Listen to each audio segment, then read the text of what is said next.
अल्हम्दुलिल्लाह वहदा वस्सलातु वस्सलामु अला मन ला नबिय्य बाद अम्मा बाद।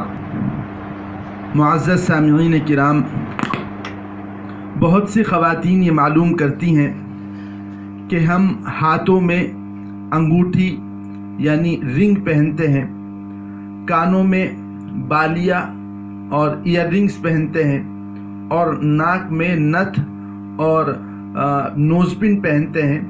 तो वुज़ू और गुस्ल में इनका क्या हुक्म है? क्या वुज़ू और गुस्ल के वक्त इन तमाम चीज़ों का उतारना ज़रूरी है या उतारे बग़ैर भी वुज़ू और गुस्ल दुरुस्त हो जाएगा?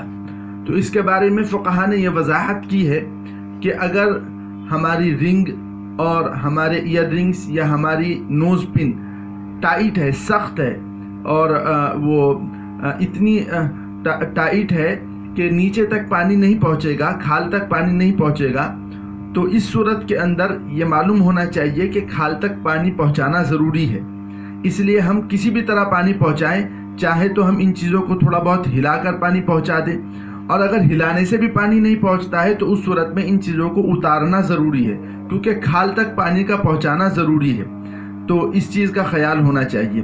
और अगर ये ढीले हैं, तीनों की तीनों चीज़ें ढीली हैं, तो उस सूरत के अंदर इतनी ढीली हैं कि आज खुद ही पानी पहुंच जाता है, या ये कि थोड़ी बहुत हरकत देने से पानी पहुंच जाता है, तो उस सूरत के अंदर थोड़ी बहुत हरकत देकर पानी पहुंचा दें और उतारना कोई ज़रूरी नहीं है।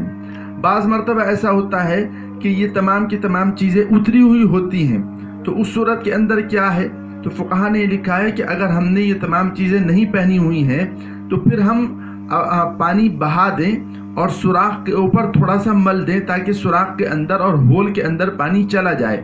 इतना कर लेना काफ़ी है।